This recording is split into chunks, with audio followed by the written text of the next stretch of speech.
शिव पुराण कहती है, भगवान शंकर का चरित्र वर्णन कर रहा है। गणेश जी महाराज को एक दुर्वा प्राप्त हो गई।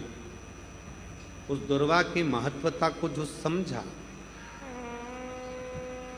हम तो यहां तक कहेंगे, शायद आप लोगों के स्मरण में है नहीं है, कि कभी कभी जब तुम्हारा मन कर जाए कि आज मेरा मन है और बारिश में, बरसात में बहुत सारी दुर्वा आ जाती है, बहुत सारी दुर्वा आ जाती है, तो दुर्वा की ही कंठी, दुर्वा की ही माला बनाकर, दुर्वा की ही माला बनाकर, दुर्वा की ही माला बनाकर, कभी कभी जैसे यह शिवलिंग है और दुर्वा की माला बनाकर इस शिवलिंग पर उस माला को बीच में से पूरी जोड़ेंगे नहीं, आधी माला, मतलब कटी हुई होना चाहिए, जुड़ी हुई नहीं होना चाहिए।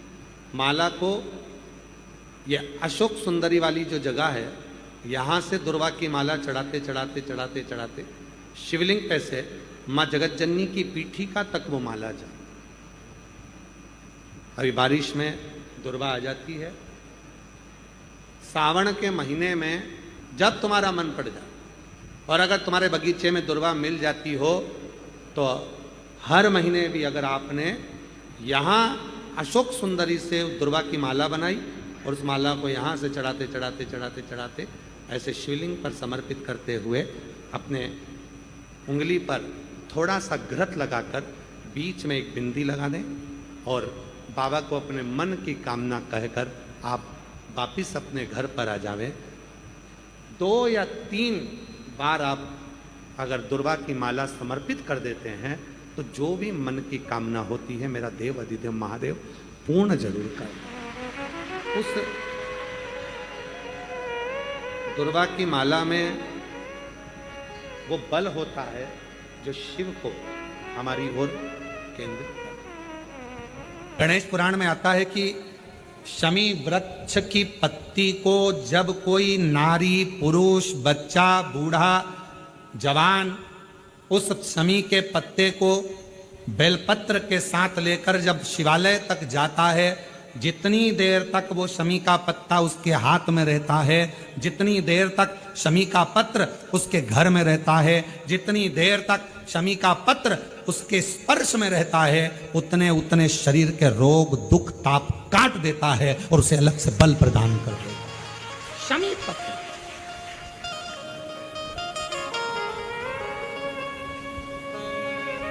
जब व्यक्ति का विल पावर डाउन होता है ना, उसको लगता है ये होगा कि नहीं होगा, होगा कि नहीं होगा, उसको 5 मिनट शमी वृक्ष के नीचे चले जाना चाहिए, 5 मिनट, इससे ज्यादा नहीं, या शमी की पत्ती को रख लेना चाहिए। पहले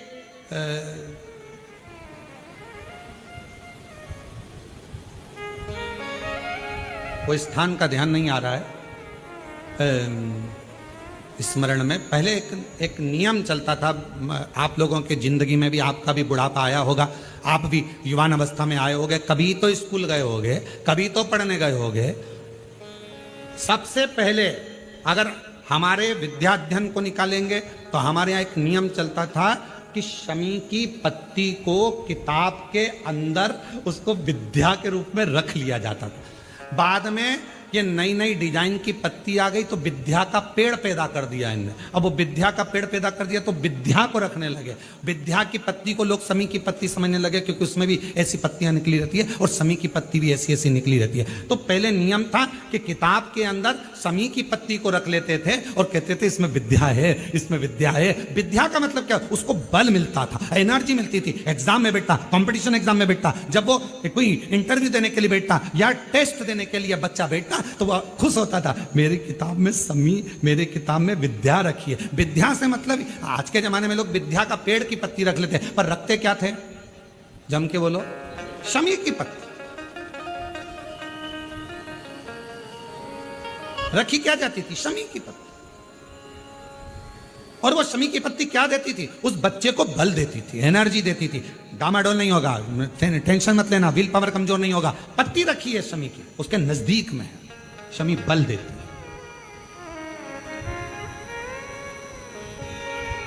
जो ये ऑनलाइन कथा चल रही है, ये शमी मंदार शिव महापुराण की कथा चल रही है, शमी कथा। और बहुत सावधानी से इसका स्मरण करिएगा कि एक शमी के वृक्ष की पत्ती कितना बल देती, कितना बल।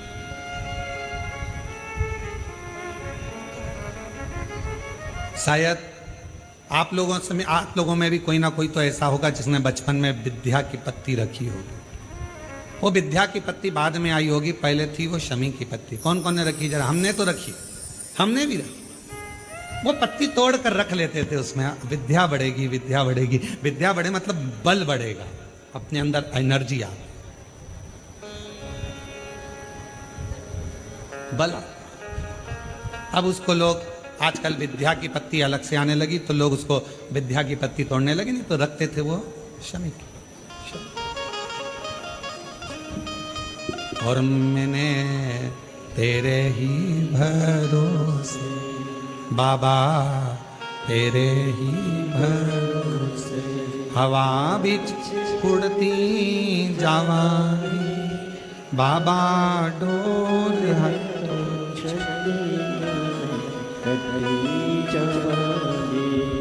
भोले मैं तेरी शंभू, मैं तेरी हवा बिच उड़ती जावांगी बाबा, डोर हटो छठी नामे कटी जावांगी। जैसे शिव का द्वार बेलपत्र, यहाँ शास्त्र कहता है आंवले का वृक्ष, शमी का वृक्ष, पीपल का वृक्ष, बट वृक्ष, ये हमको बल देता है, बल। मान लो शरीर के किसी भी अंग में अगर गांठ हो गई, बहुत बड़ा रोग हो गया,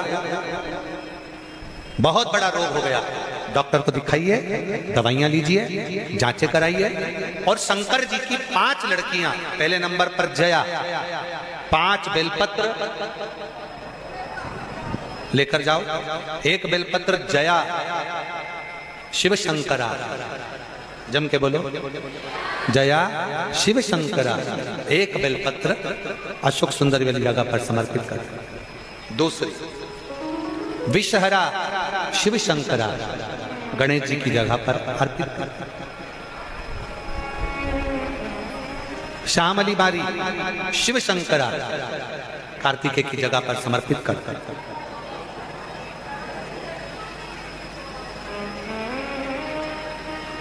2 तली शिव शंकरा, जगत जननी जगदम्बा का जो हस्त कमल है पीठी का, उस पर समर्पित कर। और देव, जम के बोलो, देव शिव शंकरा कहकर शिवलिंग पर समर्पित कर। 5 बेलपत्र, लोटा भरकर जल लेकर गए हो, 5 स्थान पर धीरे धीरे समर्पित करें। और आपके शरीर में जो रोग है, बीमारी है, उसका स्मरण कराते हुए बाबा को जल चढ़ाते हुए, जल का थोड़ा सा भाग 5 बेलपत्र में से कोई सी भी 1 बेलपत्र वो लेकर, आप पहले दिन गए हो, तुम्हें याद रहना चाहिए कि आज मैंने कौन सी बेलपत्र ली है।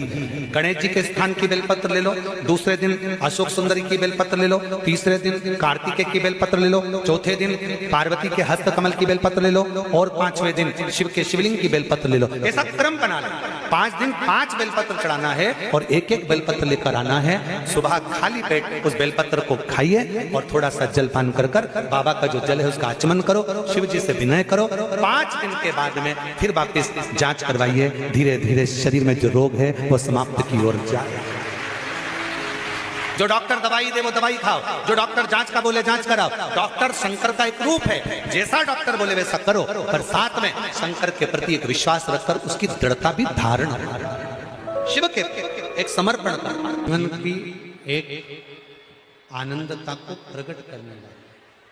सुयशा भगवान देवाधिदेव महादेव की भक्ति में लगती है और नंदीश्वर को भगवान शंकर के शिवालय में, शंकर भगवान के मंदिर में स्थापित करवा देती है। वो धर्मपत्नी सुयशा, धर्मपत्नी सुयशा। आप में से कितने लोग हैं जो घर में से जल लेकर जाते हैं शंकर भगवान को चढ़ाने? सभी लोग ले जाते हो? जब घर के मटके में से, परिंडे में से, बाल्टी में से, टंकी में से घर के हंडे में से जब एक लोटा जल लेकर जाते हो ना, उस समय पर आपके मन में ये भाव प्रकट होना चाहिए कि हमारे घर में हम देव अधिदेव महादेव को जल चढ़ाने के लिए जा रहे हैं। हे शिव शंकर, अगर घर में पितृदोष है, कालसर्प दोष है, वास्तु दोष है, या मेरे घर के अंदर कोई भी दोष है, एक लोटा जल जब मैं आप पर समर्पित करूं तो मेरे देवाधिदेव महादेव हमारे घर के सारे रोग, दोष, बीमारी, कष्ट को दूर कर देना और तेरे चरणारविंद का जल देकर हमारे घर को पवित्र कर दे। तेरे चरणों का जल हमको प्राप्त हो जाए, जिससे हमारा जीवन सार्थक हो जाए। घर से जल लेकर जाओ तो ये कहकर जाओ कि हमारे कुछ दोष होंगे पूर्व के, कुछ पाप कर्म होंगे पूर्व के, वो तेरे दरवाजे पर जल चढ़ाने से मिट जाएंगे। जब वहां से आओ तो थोड़ा सा जल लाते हो साथ में, थोड़ा सा जल कलश में 2 बूंद 4 बूंद जो भी तुम लेकर आते हो वो लाकर घर में छींटते हुए प्रवेश करो। क्यों? क्योंकि हमारे घर का कोई दोष होगा, बाबा को जल चढ़ाने से वो मिट जाएगा और बाबा के चरणारविंद का जल लाकर घर में छींटने से लक्ष्मी और वैभव बढ़ जाएगा। ये उसकी कृपा से, ये उसकी दया से, ये उसकी करुणा से। महाराज, श्रावण का महीना चल रहा है। सावन के महीने में कार्तिकेय महाराज की धर्म पत्नी देवसेना और वल्ली देवी, कौन कौन है? जम के बोलो जरा। देवसेना और वल्ली देवी।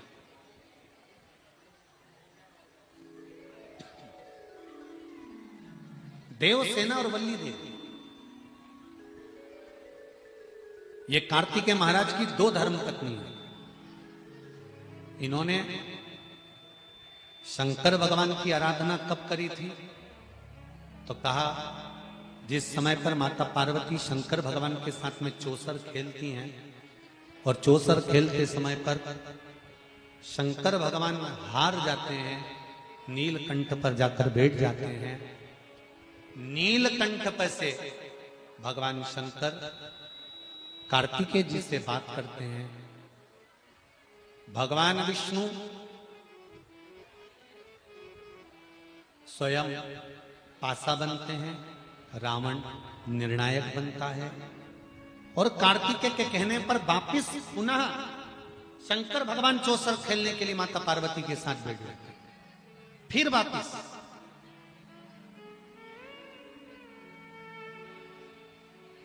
और शंकर भगवान जब माता पार्वती के साथ चौसर खेलने वापिस बैठते हैं, पुनः विराजमान जब हो जाते हैं, फिर बैठ जाते हैं।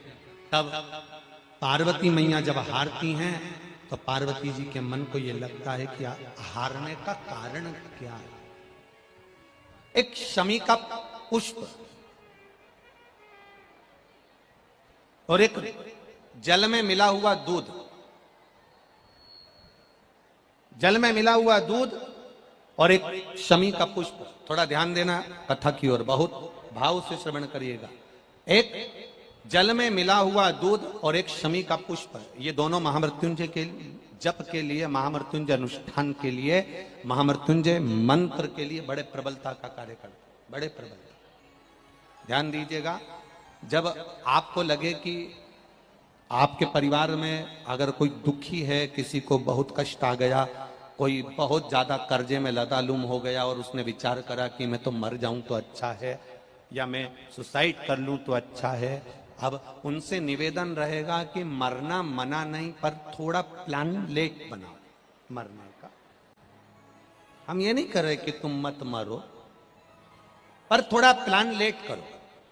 आज मरने का विचार करा है तो थोड़ा सा 15 दिन रुक जाओ, फिर विचार करना 15 दिन बाद, 20 दिन बाद कि मरूं कि नहीं मरूं। पर एक कार्य जरूर कर देखना, रुद्राक्ष की माला से महामृत्युंजय मंत्र का जाप शंकर जी के मंदिर के सम्मुख में नंदीश्वर के पास में बैठकर शिव के सम्मुख को देखते हुए, शंकर के शिवलिंग को देखते हुए, शमी के पुष्प को अपने सामने रखकर एक बार महामृत्युंजय मंत्र का 108 बार जाप कर कर शमी का पुष्प उस पात्र में से, कटोरी में से उठाकर जाप पूरा होने के बाद शंकर को समर्पित करो और शंकर को समर्पित कर कर फिर विचार करना, 15 दिन 20 दिन 1 महीना रुकना कि तुम्हें बाबा ने जो तुमने मांगा वो तुम्हें दिया कि नहीं दिया। उसके बाद विचार करना कि जाऊं कि ना। मरो मरो सब कोई कहे, मर के देखे कोई, मरो तो ऐसा मरो कि फिर संसार सागर में जन्म ना होई। बार बार मरोगे फिर जन्मोगे, फिर मरोगे फिर जन्मोगे, फिर मरोगे फिर जन्मोगे। ऐसा मरण और जन्म से पीछा कैसे छूट जाए, उसका क्रम धारण करना है। आ गया टेंशन। ऐसा कोई संसार में नहीं जन्मा जिसके मस्तक पर टेंशन नहीं आया, कोई चिंता नहीं आई, कोई चिंता सम्मुख में नहीं पहुंची, ऐसा कोई जन्मा ही नहीं। आ गया थोड़ी परेशानी, आ गया थोड़ा कष्ट। एक शमी का पुष्प सम्मुख रखकर महामृत्युंजय मंत्र का अनुष्ठान कर कर, और यदि आप नहीं कर सकते हो, आपको लग रहा है कि मेरे दुख की घड़ी चल रही है, समस्या की घड़ी चल रही है, बहुत रोग चल रहा है, बहुत बीमारी चल रही है, बहुत कष्ट चल रहा है, उस समय पर आप अगर नहीं कर सकते हो तो जो आपके प्रिय, आपके स्नेही, आपसे मिलने वाले जो ब्राह्मण देवता, जो भू देवता हो, उनके चरणों में जाकर नमन कर कर, प्रार्थना कर कर, उनसे विनय कर कर कह सकते हो, महाराज जी बहुत टेंशन का जीवन चल रहा है, बहुत कष्टमय जिंदगी चल रही है, आप कृपा करो मेरे लिए एक बार महामृत्युंजय का अनुष्ठान शमी का पुष्प रख कर दीजिए। बाबा ब्राह्मण देवता, मुझे विश्वास है कि मेरा भोलेनाथ मेरा हाथ पकड़ लेगा और मुझे इस भवसागर से पार उतार देगा। एक शमी के पुष्प में वो बल होता है, एक शमी के पुष्प में वो भाव होता है, एक शमी के पुष्प में वो आनंद होता है कि महामृत्युंजय के अनुष्ठान का, महामृत्युंजय मंत्र के बल का एक आनंद सुख हमें तुरंत प्रदान कर देगा, तुरंत देगा। जैसे बेलपत्री के मध्य भाग, बड़ा ध्यान दीजिएगा, यह बेलपत्र है और इस बेलपत्र के 2 पत्ती और ये 3 पत्ती का जहां पर मिलन हुआ है, फिर अच्छे से देख लीजिए, बेलपत्र की 2 पत्तियां, ये 3 पत्तियों का जहां बीच में मिलन हुआ है, उस 3 पत्ती के मिलन की जगह पर, केवल मिलन वाले स्थान पर चंदन लगाकर अगर हम 108 बार महामृत्युंजय मंत्र का स्मरण कर कर देवाधिदेव महादेव को समर्पित करते हैं तो मनवांछित फल की कामना हमारी तुरंत पूर्ण हो जाती है। वो महामृत्युंजय मंत्र